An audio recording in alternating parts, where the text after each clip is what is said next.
How to learn English at home without paying money. ये एक ऐसा सवाल है जो कि अक्सर स्टूडेंट्स के जहन में होता है कि किस तरह से वो अपनी कम्युनिकेशन स्किल्स को या ओवरऑल इंग्लिश लैंग्वेज स्किल्स को कैसे इम्प्रूव कर सकते हैं। क्योंकि आप देखते हैं कि ज़्यादातर स्कूल्स में, कॉलेजेस में, जितना भी हमारा एजुकेशनल एक जर्नी बना चुकी, एक सिस्टम बन चुका है, इसमें ज़्यादातर स्टूडेंट्स नहीं सीख पाते फॉर ऑब्वियस रीजंस, क्योंकि इंग्लिश एक लैंग्वेज है और लैंग्वेज एक स्किल होती है और स्किल आपको आती है प्रैक्टिस से।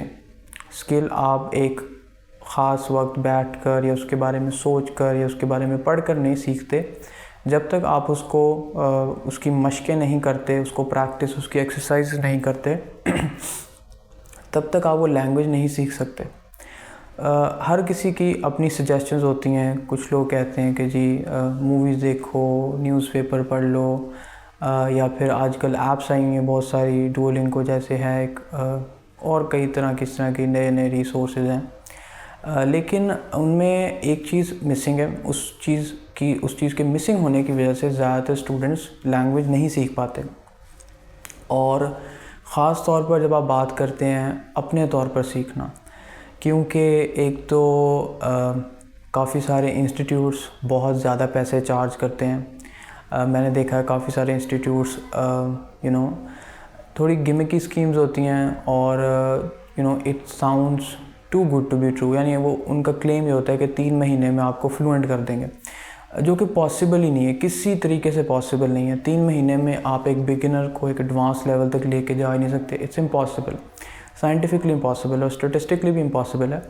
लेकिन वो क्लेम यही करते हैं क्योंकि ज़्यादातर लोग इस तरह की चीज़ों की तरफ अट्रैक्ट होते हैं कि जल्दी से जल्दी हो जाए, कम से कम वक्त में, कम से कम पैसों में, शॉर्टकट। तो इस चक्कर में ज़्यादातर लोग सीख नहीं पाते।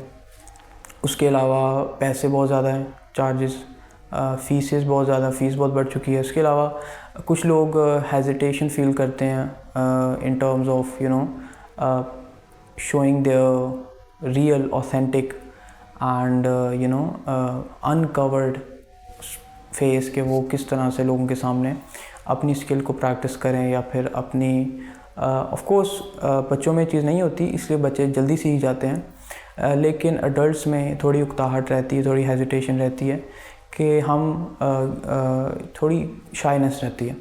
तो इसका सलूशन यही है कि आप अपने घर में ख़ुद सीखें और किसी पर डिपेंडेंट होने की ज़रूरत नहीं है। आप इंडिपेंडेंटली ख़ुद अपने तौर पर चंद माह में ही सीख लेंगे।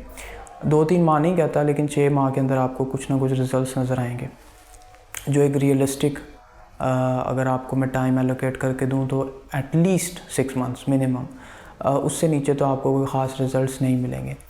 तो आज की वीडियो में बुनियादी तौर पर मैं आपकी थोड़ी सी तवज्जो दिलाऊँगा एक ऐसे मेथड कह लें या एक ऐसी टेक्निक कह लें या एक ऐसी स्ट्रेटजी कह लें कि जिसकी मदद से कोई भी शख्स सीख सकता है और बड़ा एफर्टलेसली सीख सकता है। याद रखें, जो चीज़ आप बहुत ज़्यादा आपको मेहनत करनी पड़ रही है वो आप नहीं सीख पाते, और अगर वो बहुत ज़्यादा बोरिंग हो, बहुत ज़्यादा रिगरस और टाइम कंज्यूमिंग और बहुत मुश्किल हो रही हो तो वो सस्टेनेबल नहीं है।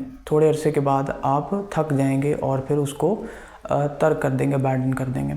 तो सोल्यूशन ये है कि बड़ा एफर्टलेस बनाएं, इतना बनाएं कि वो डेली रूटीन का हिस्सा हो और आपको ज़्यादा मुश्किल ना हो, राइट। और ये बड़ा नेचुरल है और ये सस्टेनेबल भी है।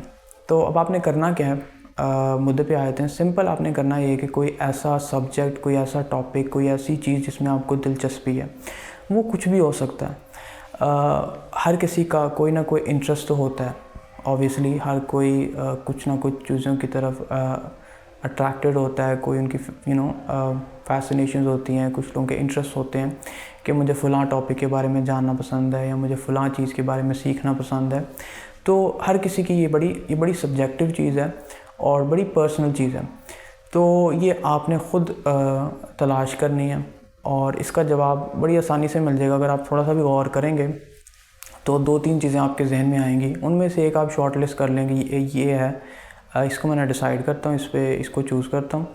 और फिर उस पर आपने करना क्या है, उस सब्जेक्ट के बारे में बेसिकली जो पूरा प्रोसेस है, जो मेन पॉइंट है, अगर आपने अभी तक पूरी वीडियो नहीं देखी, अगर ये हिस्सा समझ लें कि आपने उस सब्जेक्ट के बारे में करना क्या है, सिंपली जैसे आप उस सब्जेक्ट के बारे में उर्दू में या पंजाबी में सीखते हैं, राइट, अपने दोस्तों से या इर्द गिर्द अपने इवन यूट्यूब कंटेंट के थ्रू, ऑनलाइन रिसोर्सेज हैं उसके बारे में जानते हैं, आपने वही करना है।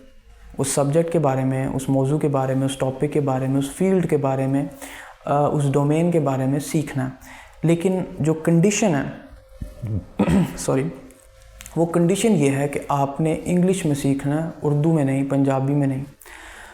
इंग्लिश में सीखना है यानी उसी सब्जेक्ट के बारे में जो आप मालूमात हासिल कर रहे थे, जो अपने आप जो नॉलेज हासिल कर रहे थे, जो नई नई चीज़ें एक्सप्लोर कर रहे थे, आपने बस वो इंग्लिश में कर देनी है। सिर्फ मीडियम ऑफ कम्युनिकेशन शिफ्ट कर देना है। इससे होगा क्या कि आप देखेंगे शुरू में तो ज़ाहिर है थोड़ी आपको मुश्किल होगी समझने में, थोड़ा बोरिंग होगा, लेकिन चूँकि वो सब्जेक्ट आपके आपको इंटरेस्टिंग लगता है, आपके दिल के करीब है, तो उसको आपको इतनी उकताहट नहीं होगी एज़ कम्पेयर टू कि मैं आपको बिल्कुल कोई नई चीज़ दे दूँ, कोई ऐसी चीज़ जिसमें आपको बिल्कुल दिलचस्पी नहीं है और कहूँ कि इसको सीखो।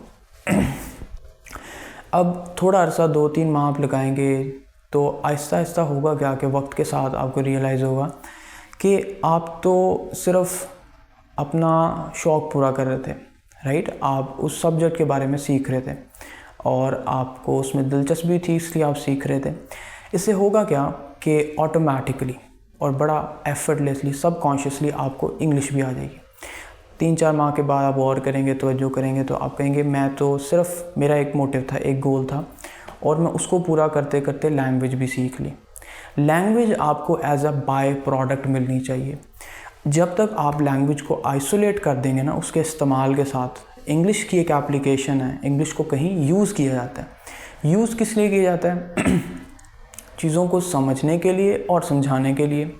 तो आप बजाय इसके कि लैंग्वेज को सेपरेट कर दें, रियल लाइफ से बिल्कुल डिस्कनेक्ट कर दें, इससे बेहतर यह है कि आप क्या करें कि उसको अपनी लाइफ के साथ लिंक करें कि वो कहाँ आपकी लाइफ में यूज़फुल है और उस चीज़ पर फोकस करें। तो लैंग्वेज आपको ऑटोमेटिकली आ जाएगी, राइट। लैंग्वेज पे आपको एज़ इज़ तवज्जो देने की ज़रूरत नहीं पड़ेगी, वो आपको एज अ बाय प्रोडक्ट मिलेगी। तो मैं आपको चंद मिसालों से समझा रहा था। एक सिंपल मिसाल देता हूँ मैं कि कोई अगर ख़ास तौर पर अगर लेट्स से कोई बच्चा है, उसको थोड़ा क्रिएटिव है, उसको आर्टिस्टिक चीज़ें, पेंटिंग पसंद है, ड्राइंग स्केचिंग पसंद होती है कुछ लोगों को, या कुकिंग होगी, या किसी को कुकिंग पसंद है। तो इसके बारे में, जिसमें कुकिंग के आप ऑनलाइन रेसिपीज़ देखते हैं, ठीक है, और उर्दू में बहुत ज़्यादा मवाद अवेलेबल है, बहुत ज़्यादा लोग पाकिस्तान में रेसिपीज़ देखते हैं और बहुत ज़्यादा कंटेंट अवेलेबल है। इसमें आपने करना क्या, आपको कुकिंग पसंद है, आप इंग्लिश वाली रेसिपीज़ देखना शुरू कर दें, एज सिंपल एज दैट। कोई भी सब्जेक्ट है उसके बारे में यूट्यूब पे जाएं, सर्च करें, किसी और प्लेटफॉर्म पे चले जाएं, सर्च करें और उसके बारे में वीडियोस निकाल लें इंग्लिश में। ये आपकी कंडीशन है, इंग्लिश में जो निकाल लें इंग्लिश में। और 4-5 माह आपका यूट्यूब जितना भी आप एक्सप्लोर कर रहे हैं ऑनलाइन कंटेंट, वो सारा इंग्लिश में होना चाहिए, उर्दू में नहीं होना चाहिए। पंजाबी वाला कोई कंटेंट नहीं देखना आपने, इंग्लिश, सिर्फ इंग्लिश। उर्दू को कम से कम कर देना है और इंग्लिश को ज़्यादा से ज़्यादा कर देना है। तो इसके 2 फ़ायदे हैं, लेकिन एक बुनियादी फ़ायदा वही मैंने आपसे ज़िक्र किया कि आपको बहुत ज़्यादा कॉन्शियस एफ़र्ट नहीं डालनी पड़ेगी, राइट।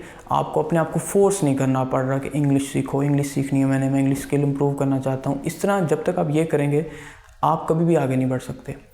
आपको अपने आप से ही एक डिसोनेंस क्रिएट होती है, आपको अपने आप से लड़ना पड़ रहा है, फोर्स करना पड़ रहा है। जितना आपको फोर्स करना पड़ेगा उतनी वो चीज़ आपसे सीखने में आपको मुश्किल पेश आएगी।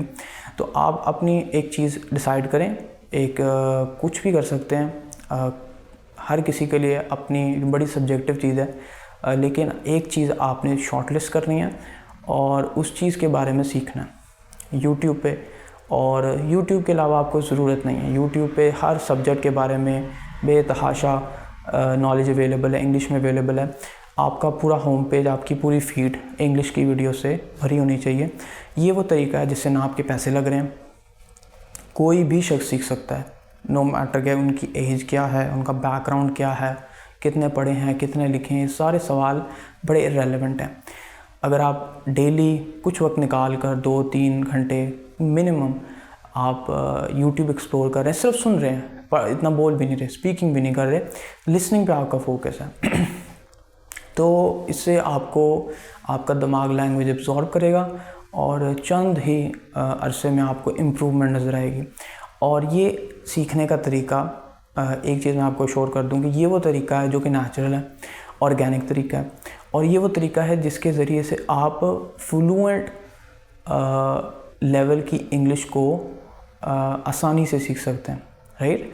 फ्लुएंसी हासिल करना बहुत मुश्किल है, ख़ास तौर पर उनके लिए जिनकी उम्र ज़्यादा है। एज एक ऐसा फैक्टर है जिसकी वजह से मुश्किल पेश आती है। बच्चों के लिए आसानी है जो थोड़े जिनकी उम्र ज़्यादा है, 20+, 25+, 30+, उनके लिए सीखना कंपैरेटिवली मुश्किल है। बच्चों के लिए अगर आप 10 साल के बच्चे को इन्वायरमेंट दे देते हैं तो मैं आई श्योर यू कि 2-3 माह में आपको ड्रास्टिक ग्रोथ नज़र आएगी। बच्चा फ़ौरन पिक कर रहा है क्योंकि लैंग्वेज एक एल्गोरिदम है, बड़ा थिक एल्गोरिदम है, और इसके लिए आपको न्यूरोप्लास्टिसिटी चाहिए। इस पर मैं कई दफ़ा बात कर चुका हूँ। Neuroplasticity in simple terms your brain's ability to adapt, कि आपका दिमाग कितनी जल्दी अपना स्ट्रक्चर शिफ्ट करता है, चेंज करता है। तो ये फैक्टर है, एज का फैक्टर ऑब्वियसली है, और ये आपने देखा भी होगा। तो एज का इशू आ सकता है, लेकिन ये वो तरीका है, आपके पैसे भी बच रहे हैं, आपको शाइनेस का इशू भी नहीं आ सकता किसी को, आपको बाहर जाने की ज़रूरत नहीं है, घर में बैठ के आप सीख सकते हैं, और ये बहुत जल्दी आपको रिजल्ट्स नज़र आएंगे। So I think this is it for today's video and I will see you guys next time.